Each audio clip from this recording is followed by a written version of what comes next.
Hi everyone, this is Cherry Enchantress with Pixie Dust Tarot, and this is your daily dust for Monday, May 28th, if you're watching in real time, but it can also be for whenever you stumble upon it. It's also a timeless reading. Sorry, May 29th.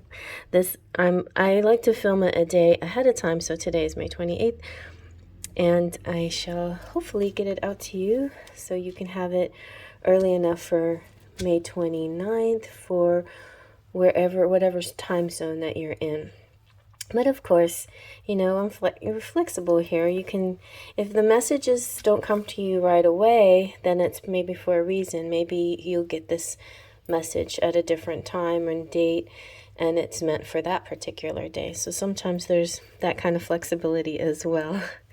Anyway, I like to use a different tarot deck every day. Sometimes I change it up and I throw in an oracle deck. Today, I just love the Duloc Tarot. The mood and the energy and the drawings and artwork is just so beautiful. It's kind of romantic. All right. It's pretty. We got 3 of Wands at the bottom, which is really good. It's kind of like looking forward to something.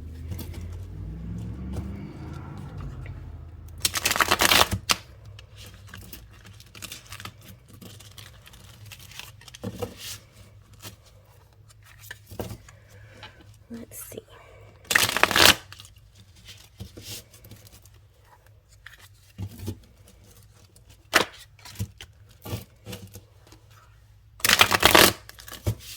Okay, we'll pick from the middle. We have the 8 of Swords. And then we had that's funny because not yesterday, but the day before, we ended in the 8 of Swords. So now we maybe see what to do with the 8 of Swords. More swords, 9 of Swords. That's kind of how I'm feeling. I need to get out of my swords energy. And, okay, good, 6 of Swords. So that's a progress in the swords suit. Let's zoom on in and see what we get. So the 8 of Swords is generally feeling stuck, you know, and this feeling like not able to get out. And if you do, or if you try, you will hurt yourself. There's some pain involved. And yeah, some kind of difficulty. So it's like sometimes we even avoid small tasks because we don't, you know, we know we're predicting the outcome or predicting something that we don't have to predict, right? Even if it's happened before at another moment, another time, it doesn't necessarily mean it'll happen again the same way this time. In fact, sometimes I like to look at things as far when scientifically, or like when it concerns odds. The odds that it'll happen, like the odds that lightning will strike twice, is very rare, right? Super rare. So why not take that chance if the odds are very rare that you will get hurt in this situation? And then at the same time, what is true, you know, what is being hurt? Isn't it something, if it's something important that you're doing that you might get a little hurt doing, then isn't it worth it if it's something very important, especially if it has to do with love? You know, it's better to have loved and lost than never to have loved at all. You know, those kinds of things. So sometimes, or no pain, no gain, right? And when you're working out, sometimes it does hurt to lift weights, but it's a good pain. It leads to building muscles, or it leads to releasing endorphins, or it leads to feeling good about yourself, just in a general sense. So sometimes that pain can be kind of an assistant. Facing goals that seem really hard, and you have to struggle and you have to go through a lot to get to a certain point. There's a Latin term, I forgot what, dulce et something, but it's sweeter through struggle. Like it's sweeter still, like when you win something or achieve something or make some kind of goal, sweeter through difficulty, sweeter through struggle. Say you're, running a marathon and you cross the finish line, win or lose, this crossing the finish line is a sweet feeling, right? No, even though you had to go through some difficulties to get there. Yeah, I've done one marathon in my life, and it was incredible, but it was pain, parts of it were painful for sure, parts of it felt like I couldn't keep going on. Sometimes that's the way life is. So the Nine of Swords is trying to tell us, hey, don't let it get you so depressed that you're having trouble. I actually, most of the time I just fall asleep with no problem at all, but last night I had just a little trouble falling asleep, and then it came pretty easy. But there's sometimes you'll have trouble falling asleep if you let your mind be wound up and wrapped up in so much mental activity. The swords represents this mental activity. It's interesting that we have kind of like this night goblin creature, and I've heard lots of interesting tales and stories about sort of these nighttime entities.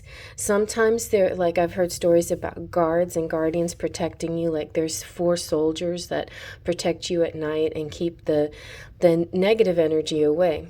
And if you wake up and you see something like that, and you may be scared of what you're seeing, but it could actually be a protective energy. Sometimes the negative energy does come around, sometimes I woke up one time, and my Sammy, when he was little, my little boy at the time, I saw it looked like a gargoyle sitting right on him, but he looked benevolent, like a good energy, like he was protective. Also, this morning Pumpkin was licking me, and she hasn't done that in a while, and I just feel like sometimes your pets are kind of like your familiars, and they have this protective energy over you while you're sleeping. When we sleep, we definitely travel, and this traveling can, our soul travels different dimensions and sometimes different timelines, and back in the past and sometimes towards the future. Sometimes that's why we get prophetic dreams where we see something in the future, because we're doing all this traveling. And so we have to be anchored in our beds or wherever. We have to have this anchored feeling so our souls can fly around freely without losing home base, basically. And so that's why protective energy is important while you sleep. And I think that's where prayers came from, not bedtime prayers, especially now I lay me down to sleep. I pray the Lord my soul to keep. If I should die before I wake, I pray the Lord my soul to take. That was very morbid, right? And I used to say that as a little kid. But with time, and when I had my own kids, we changed up the words to be more uplifting. See me safely through the night and wake me with the morning light. So you might like to say something like that, have a little prayer, or listen to some music, or do some subliminals to help your mind go to a good place. So I feel like that could be it. And then 6 of Swords is this kind of journey. It's a rites of passage. You may be feeling like life is like that, ups and downs. Right now, there may be periods. It could be today that you're watching this. It could be at any time. This is just sort of, I feel like this can be reflective of any day that you have kind of a low period or sleepless nights or difficulties. Just remember, all of this is part of like a bigger passage, a rites of passage, a bigger test. But you're going to achieve, you're going to make it there. You're going to make it to your destiny, and rewarded even, because I feel the 6 of Swords is about achieving success in the end. So in the book, sometimes I like to refer to the author. And the 6 is saying, a man lets a boat take him towards the future. An infant travels with him, and he holds it to his chest. And that's interesting. This infant can, symbolize the child within. It can symbolize for a lot of people the birthing of a child, because, like a birth canal kind of thing. um, this the vessel is full of luggage and coffers, and so it's just saying there's this movement somewhere. And the journey to a better future, trust in what is to come, holding loved ones close in times of change. So if this is a period where you may be frustrated with your love situation, with any situation, hold the ones you love close to you and you'll make it through. I often this kind of reminds me sometimes of natural disaster, what happens, like we've had lots of hurricanes here in Houston, Texas. And so the one thing that I think of often is when something like that happens, what's the first thing that you do? You look around and check on family, make sure everybody's okay. And 1. 2, you check on your shelter and on your provisions, your food and surroundings, ability to rest and have those kinds of material things. But the very first thing you think of is your family, yourself and your family, and and you keep moving on. You just keep moving on. So, well, I feel like like I said, I think there's good things to come, even if you have a period of restlessness, of anxiety, of fear of making a move, of fear of risk taking.